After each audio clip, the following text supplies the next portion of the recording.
From ancient times up to the early 20th century, a disc throwing competition involved a rather bulky individual attempting to throw a weighty discus as far as possible. There wasn't anything graceful or lofty about it. Distance was the only criteria for winning. Today's freestyle flying disc competitions are judged on style, grace, and complicated maneuvers like tipping, hoop roll, and toothbrush. The plastic disc, instead of being pulled to the ground, defies gravity like a flying saucer. Chip Bell started throwing the flying disc one morning years ago as a surfer waiting for the waves to come up. I started getting into Frisbee when the waves were flat. I'd play Frisbee, and it turned out that somebody asked me to go to a Frisbee competition, and that's where my direction ended up going for the last 12 years. As a boy, Danny Sullivan had the good fortune of having a neighbor in the toy business who introduced him and his siblings to disc throwing. I started playing out in our big front yard with my brothers and sisters and realized that, an under the leg catch and a trick throw was pretty simple. And then by the time I was 18, I was out on the national circuit competing with my best friends. In 1957, the wham-o company introduced the first commercial flying disc.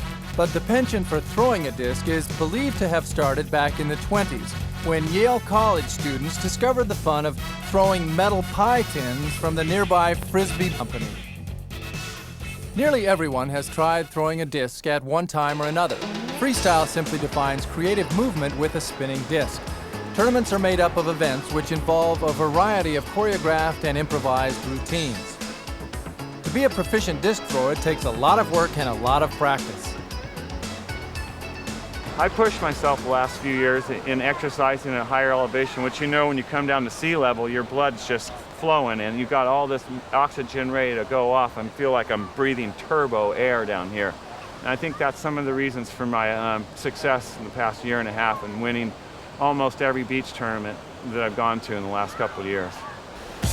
It's a glorious beach day, and Danny and Chip get to the beach early to prepare for today's competition. The fake nails we put on and some of the ways we slick the disc help you to become a better spinner of the disc. Greetings, Rich. The tournament gets underway, and before the sun sets, each participant will compete in several team and individual events. Whichever team accumulates the most points will be the winner of the Beach Bowl tournament. The individual with the highest score is the tournament's overall winner. The airbrush dash and the pairs competition are Danny and Chip's strongest freestyle events. The pairs competition is judged on the level of difficulty and individual style. Each routine is judged for its presentation, execution, and difficulty. You can judge the difficulty by how much the player is putting him or herself at risk. Are they sending the disc up and spinning around a lot? Are they moving the disc around underneath their legs and pulling the disc from underneath their legs in a consecutive way? If they do a lot of those in a row, that's a very difficult move. Art Coddington and his freestyle partner Dave Lewis are two of Danny and Chip's strongest competitors. They've been working on a routine real tightly. They know these beaches. They've competed recently on the US Pro Tour. They're going to come here, they're going to be ready, they're going to be competitive. Many freestyle events are judged by fellow competitors. Players are the best qualified judges because they know what all the moves are, and they know what's hard and what's done well.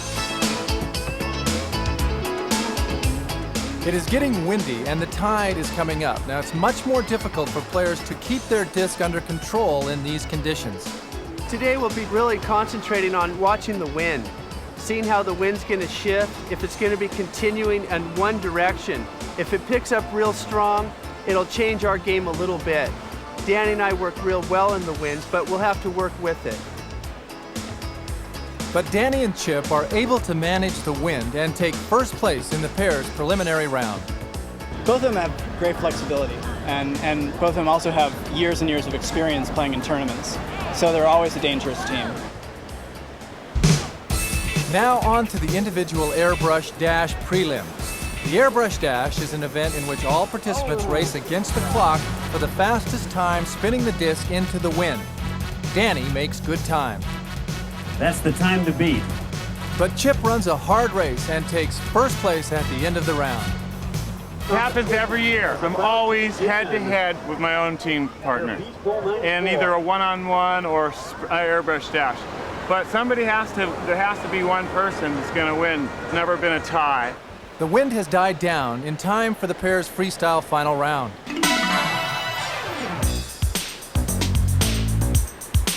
Arthur and David impressed the judges with their dynamic performance, making them strong contenders for first place.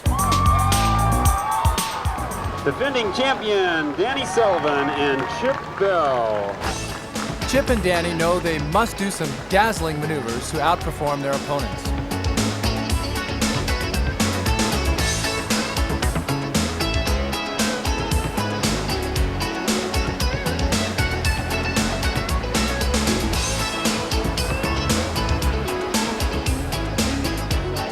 Chip and Danny win the pair's freestyle event for the 5th year in a row. The victorious partners turn into rivals for the airbrush dash final round.